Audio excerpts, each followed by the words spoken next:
Hello everybody, Jonathan here from the Wine Crew.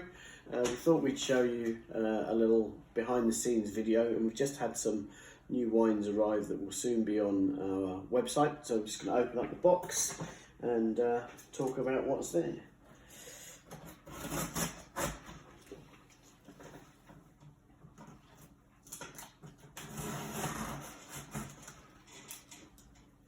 Need to take care obviously, because we've got hopefully some lovely rare wines in here.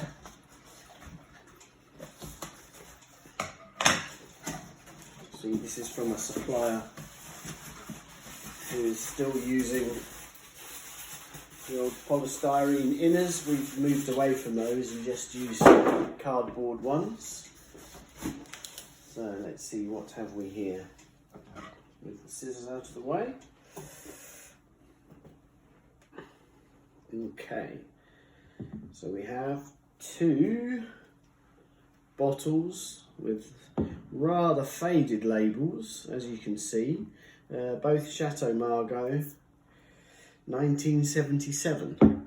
So not the greatest vintage in the world, however Chateau Margaux did make a good wine in that year, and in fact the person that we bought these from has just recently drunk one and really enjoyed it.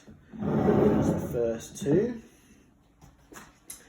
We then have one with a rather damaged looking capsule, but as you can see, again 1977, but this time it's Chateau Musart.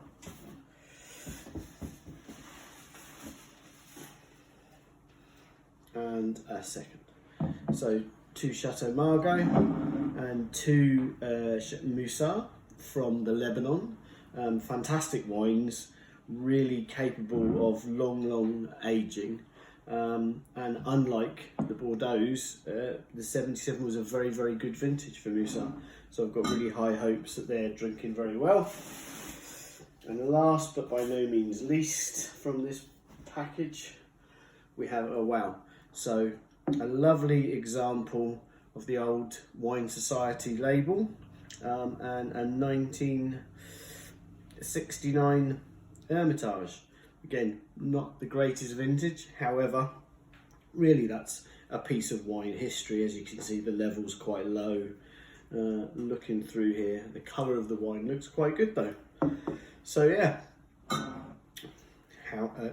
nice, exciting little box to receive today. So over the next couple of days these will be photographed, and then they'll be appearing on our website. So thanks very much everybody, take care.